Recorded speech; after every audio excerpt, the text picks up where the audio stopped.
Hallo, ich bin Lia und willkommen auf meinem Kanal. Ich danke dir, dass du mich gefunden hast und diese Botschaft hier rund um das Thema astrale Angriffe geht auch an die Community, die schon sehr lange mir folgt und ist eine Erweiterung für den Post, den ich auf meinem Telegram-Kanal gemacht habe, hinsichtlich dem Thema aktueller astraler Angriffe. Die mich kennen und mir schon lange folgen, wissen, dass ich mir sehr bewusst bin, dass alles meine Energien sind und dass ihr euch immer in eurer Energie bewegt. Aber als das multidimensionale Wesen, welches ich bin, möchte ich euch hier verschiedene Ebenen und Zusammenhänge einmal ein bisschen näher erklären.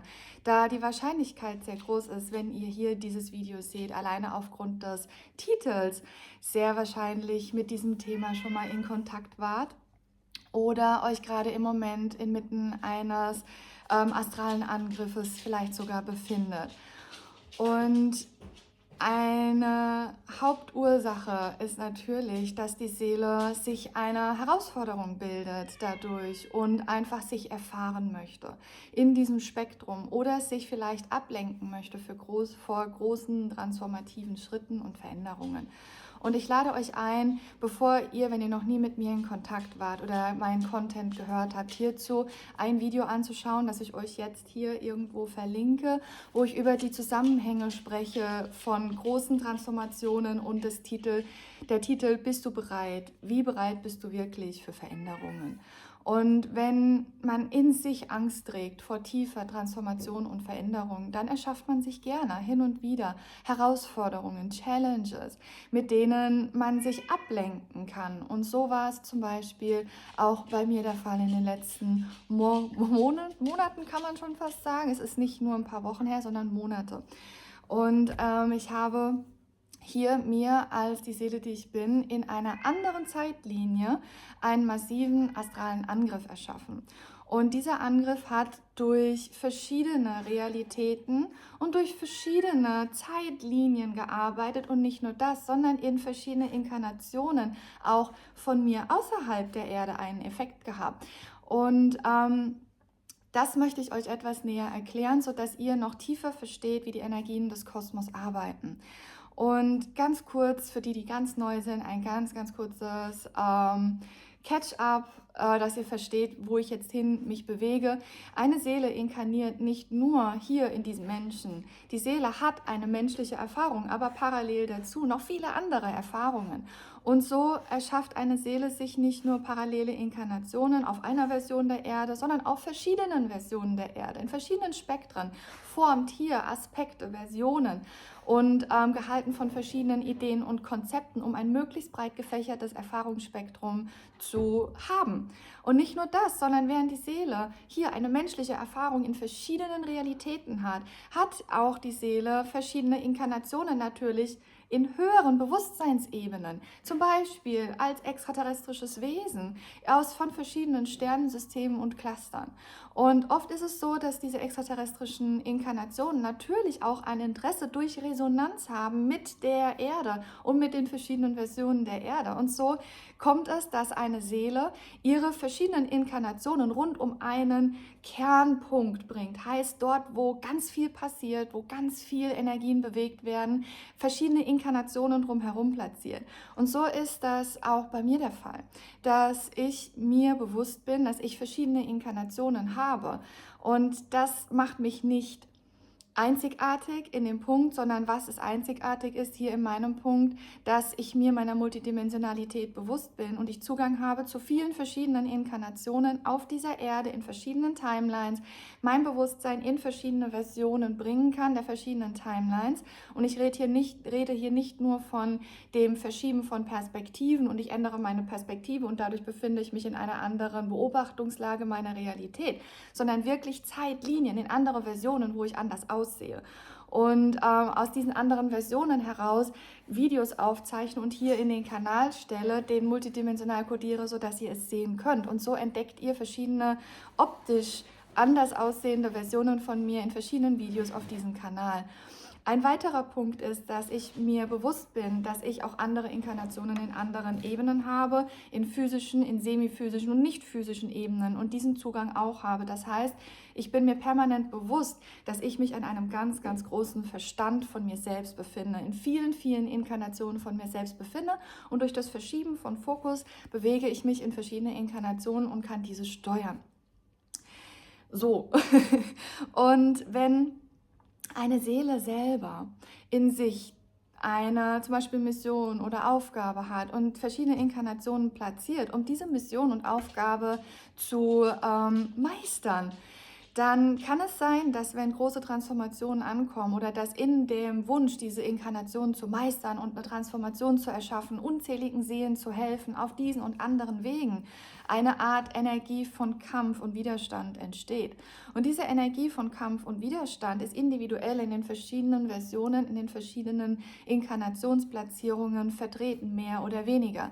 Und so kann es sein, dass in einer parallelen Inkarnation, in irgendeinem Zeitspektrum oder in irgendeiner Bewusstseinsebene oder wie ihr es vielleicht kennt, Dimension, 5. Dimension, 6. Dimension oder 3., 4. Dimension, hier auf einmal anfängt diese Version ein Szenario von Challenge, Herausforderung und Kampf zu manifestieren und zum Beispiel ein Gegner sich erschafft, einen astralen Angreifer sich erschafft.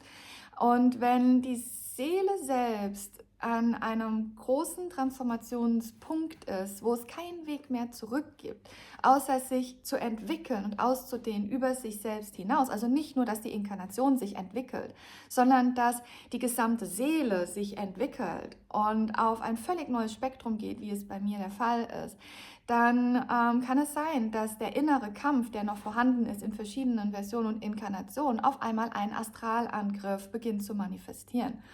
Und das ist hier der Fall gewesen für mich in meinen Inkarnationen über die letzten Wochen und Monate, dass ich mir in anderen Inkarnationsversionen von mir und auch teilweise könnt ihr das mitbekommen, wenn ihr dem Kanal von Marie Varou folgt, auch hier Angriffe zu manifestieren, um ja, sich abzulenken von der großen Transformation, von dem großen Shift, der gerade bevorsteht, die große Ausdehnung, das nächste Level der Evolution einer Seele. Und ich bin nicht einzigartig hier, was diese Evolution anbelangt, sondern ihr sehr wahrscheinlich, wenn ihr jetzt gerade in Challenges steckt, seid auch Teil dieser Seelenevolution. Das heißt nicht, dass ihr unbedingt Teil meiner Seele sein müsst, aber dass eure Seele sich jetzt gerade auch auf einem massiven Transformationspotenzial sich befindet und deswegen zum Beispiel astrale Angriffe hier in dieser Version manifestiert oder in anderen Versionen manifestiert. Und warum hat es überhaupt einen Effekt, wenn eine andere Version, eine andere Inkarnation einen astralen Angriff erfährt und dann noch in anderen Ebenen? Weil wir verbunden sind, ein und dieselbe Seele und ein und derselbe Aspekt. Und so ist es natürlich, dass ihr Inkarnationen in anderen Leben habt und dort Angriffe stattfinden, wenn sie stattfinden, in euch fühlbar und spürbar sind und ihr auf einmal Herausforderungen und Challenges erfahrt in eurem Leben. Und genau das zu dem Zeitpunkt durchkanalisiert wird, wenn ihr dabei seid, einen wirklichen Evolutionssprung als Seele zu machen.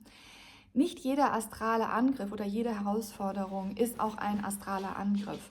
Ein astraler Angriff wird dann in dem Moment wirklich manifest. Nicht, weil einmal etwas schief läuft, sondern wenn permanent etwas schief läuft. Wenn zum Beispiel man ganz massive Selbstzweifel hat, körperliche Symptome bekommt, von einem körperlichen Symptom zum nächsten geht, in teilweise alte Versionen von sich stecken bleibt, teilweise nicht die Fähigkeiten hat, wie man sie sonst hat, dass auf einmal ein Problem nach dem anderen ist, nicht nur bei einem selbst, sondern im ganzen Umfeld, weil ihr befindet euch in eurer Energie, das ganze Umfeld ist eure Reflexion.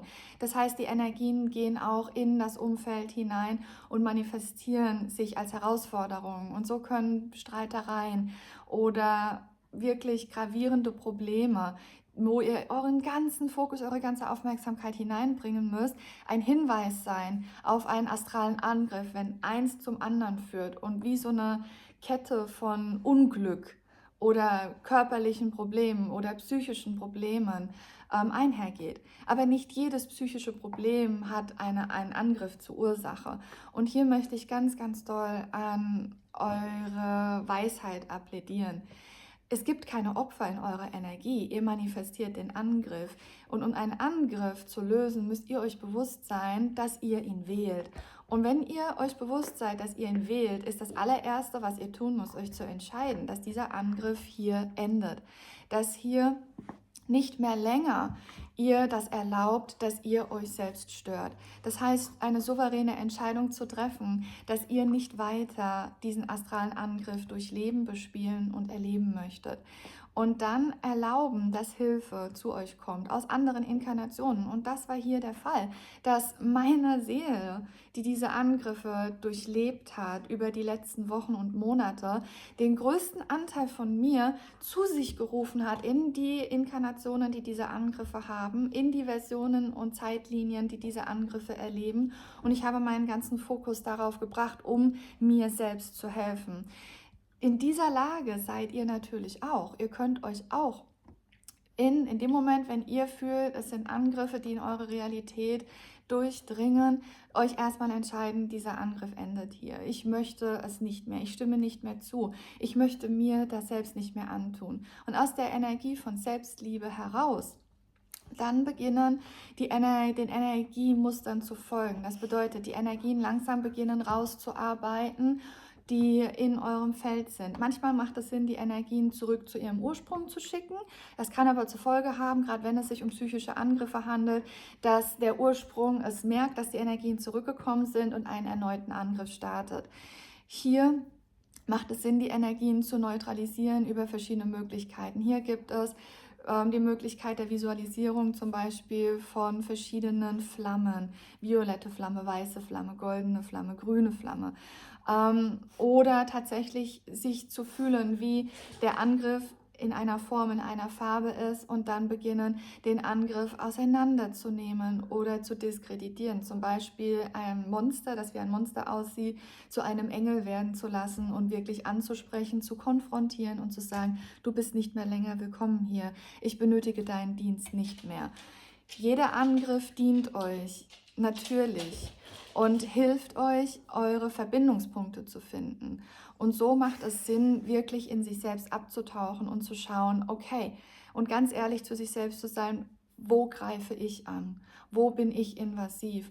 Wo handle ich so, wie ich erfahre? Und auch, wo gibt es vielleicht noch ungeklärte Rechnungen? Wo sind noch Verstrickungen in einem Leben?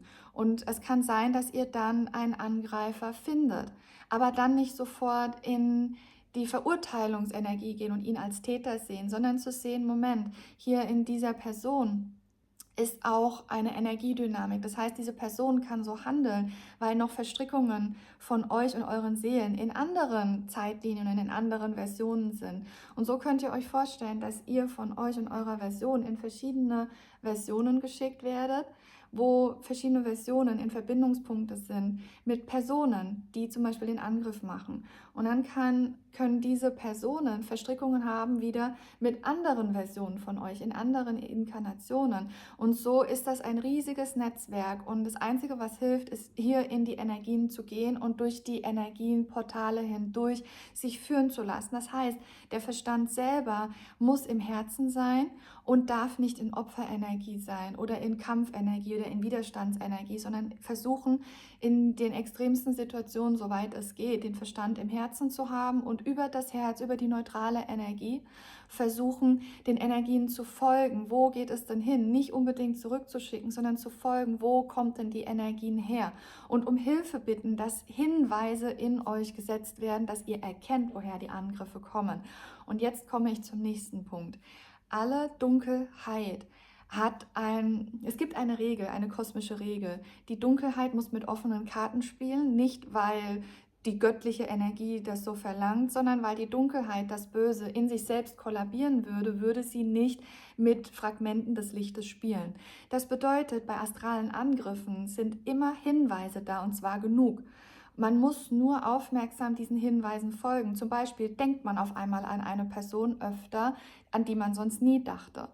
Auf einmal kommen körperliche Symptome auf, die man hatte, als man mit einer Person in Kontakt war. Oder auf einmal kommen Hinweise wie zum Beispiel, man googelt etwas oder man ist auf Etsy oder auf YouTube und man bekommt auf einmal Hinweise, Schwarzmagie, Voodoo oder Astralangriffe angezeigt in seiner Realität, was davor nicht der Fall war. Oder ja, zum Beispiel auch ein Hinweis für astrale Angriffe sind auch Fliegen oder Feuer oder große Wasserschäden. Oder ja, halt wirklich das Gefühl, in Trance zu sein, in Hypnose zu sein, wie hypnotisiert zu sein, keinen Zugang zu sich selbst zu haben. Und die Dunkelheit platziert immer Punkte, sodass man sie entdeckt. Sie muss es tun, weil sie sonst in sich selbst kollabieren würde. Und das ist der Vertrag, den ihr als das, was ihr seid, mit euch selbst macht.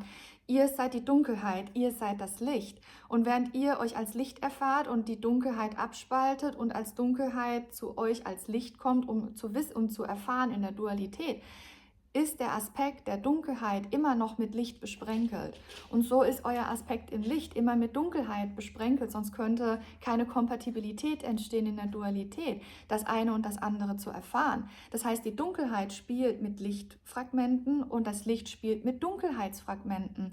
Und so bilden sich Kompatibilitätsbrücken und so hat das Licht zum Beispiel Kampfenergien in sich und das sind die dunklen Sprenkler und die erschaffen einen astralen Angriff und der astrale Angriff zeigt sich immer und hinterlässt Hinweise, sodass das Licht es sehen kann. Sonst würde das eine und das andere überhaupt nicht in Erfahrung treten können. Und so entstehen die Erfahrungen von astralen Angriffen. Und wenn ihr einen astralen Angriff erfahrt, könnt ihr ihn immer selbst lösen. Es braucht manchmal Hinweise und Hilfe und Fokus, die Hinweise zu sehen, aber ihr könnt euch immer selbst aus diesen astralen Angriffen befreien, weil ihr habt sie erschaffen durch Resonanz und Ideen und Konzepte als Seele oder als Inkarnationsversion und Spektrum und einfach mit allem, was ihr seid. Es ist eure Energie, die zu euch zurückkommt. Und während ihr die astralen Angriffe erfahrt und die Dunkelheit Punkte und Hinweise hinterlässt, gibt es immer einen Nukleuspunkt. Und dieser Nukleuspunkt ist oft eine Inkarnation von einer Seele, die ihr kennt, die in der Dunkelheit gerne spielt oder die in der Dunkelheit verstrickt und verwebt ist. Diese Person selbst ist der Konduit, der Träger der dunklen Energien. Das heißt, die Person selbst ist auch ein Portal. Es ist nicht unbedingt die Seele, die Person oder die Person selbst, die es dann zu verurteilen gilt, sondern die Person selbst ist das perfekte Match aufgrund ihrer Vergangenheit, aufgrund ihrer negativen Vorgeschichte, ihrer negativen Ideen und Konzepte, ihres Rucksackes, wie ich immer so schön sage. Und diese Person ist hier wie ein Portal, durch das die dunklen Energien in eure Realität gehen und den Astralangriff ausführen. Aber, und jetzt möchte ich das Ganze nochmal zurück abwickeln, ist das eine Manifestation von euch als die Seele, die ihr seid, gespeist durch Unbewusstsein und Unterbewusstsein und verschiedenen Inkarnationen, die Teil eures Unter- und Unbewusstseins sind. Und hier baut sich die Brücke in die Realität, in der ihr seid. Und wenn ich sage, ihr befindet euch immer in eurer Energie, dann befindet ihr euch in eurer Energie als die Seele, die ihr seid, nicht nur als Mensch, sondern als die Seele, die ihr seid, die sich erschafft durch die verschiedene Versionen von sich erschafft, verschiedene Inkarnationen von sich erschafft, in verschiedenen Ebenen erschafft. Und manchmal sind Veränderungen und Transformationen so tief und so stark, dass ein Angriff gegen sich selbst die einzige Ablenkungsmöglichkeit ist und die Trittleiter darstellt in die wahrhaftige Evolution. Weil während man durch astrale Angriffe geht, sieht man natürlich sein Quantum in absoluter Klarheit und ist mit sich selbst in so einer großen Tiefe konfrontiert. Weil ihr wisst ja, jedes Licht hat die Dunkelheit in sich und die Dunkelheit das Licht. Also ist jeder Angriff in euch in einem Ankerpunkt und ihr habt Kompatibilitäten. Und diese Angriffe sind das allergrößte Geschenk, diese Kompatibilitätspunkte zu erkennen, zu fühlen und zu lösen, um dann wahrhaftig auf das nächste Level der Evolution zu gehen. Das heißt, jeder astrale Angriff ist ein wunderbares, großes Geschenk von euch an euch, kurz vor dem großen Transformationsshift. Kurz vor eurer massiven Evolution als die Seele, die ihr seid. Nicht nur als die Menschen, sondern als die Seele, die ihr seid. Und so habe ich in den letzten Wochen und Monaten mich vorbereitet für die große Evolution von mir als die Seele, die ich bin. Und ihr euch wahrscheinlich auch vorbereitet auf die nächste Stufe der Evolution und dafür einen astralen Angriff manifestiert. In dieser Version oder in anderen Versionen, in anderen Zeitlinien von euch selbst, in anderen Dimensionsebenen, die vielleicht durchgerippelt sind in diese Realität, um euch vorzubereiten für den großen Sprung, um wirklich zu sehen, wo sind noch Haken in euch, wo sind noch Kämpfe, Widerstände in euch, wo muss noch etwas transformiert werden in euch. Und es gibt hier niemanden zu verurteilen und keine Schuld, weder für euch noch für die Person, die die Energien kanalisiert hat in eure Welt. Wichtig ist zu verstehen, dass es eine große Chance war, für euch wirklich zu wachsen und zu erkennen, wer ihr in Wahrheit seid. Und dieses Thema ist so komplex. Und auch wenn vielleicht manche jetzt Fragezeichen in sich fühlen und sagen, warte mal, ich verstehe Bahnhof, ich möchte euch mehr Informationen zu diesem Thema auf jeden Fall noch geben und auch noch in den nächsten Wochen immer wieder mal ein bisschen mehr Hinweise zu geben. Ansonsten findet ihr auch verschiedene Videos, zum Beispiel Bin ich wirklich bereit, was wir jetzt hier auch nochmal verlinken, für Veränderung. Und gleichzeitig findet ihr auch ganz viele Informationen auf meinem Kanal hinsichtlich, was ist denn die Realität, wie baut sich die Realität, was sind Zeitlinien, wie kann ich das verstehen, dass alles meine Energie ist, wie verbinde ich mich mit meinem Herzen. All das findet ihr auf meinem Kanal und ich lade euch ein, einfach hier mal durchzustöbern, zu finden und ihr bekommt auf jeden Fall Antworten. Aber dieses Thema ist so komplex, dass ich auch vorhabe, einen ganzen Kurs dahingehend zu machen im Frühjahr oder im Sommer nächsten Jahres. Und wir werden sehen, dass wir dieses Thema ein für alle Mal aufdröseln, aufzwirnen für euch, sodass ihr es sehen könnt und es anwenden könnt und auch verstehen könnt, wie die Realität sich formt. Weil ihr seid die Dunkelheit und ihr seid das Licht. Und ihr erfahrt euch in Dualität als das eine und das andere. Aber nur derjenige, der es versteht, wie die Realität sich erschafft, kann die Realität navigieren. Okay, soweit von mir. Ich danke euch und lasst mir gerne eure Gedanken in den Kommentaren zurück. Und ich werde versuchen, dann zu schauen, wo geht die Tendenz hin, wo braucht ihr noch mehr Informationen. Darum schreibt auch gerne in die Kommentare, wo ihr euch mehr Informationen noch zu wünscht. Und ich möchte euch diese Informationen in den nächsten Wochen und Monaten dann zur Verfügung stellen, sodass ihr in Sicherheit und in Klarheit durch eure Realität navigiert.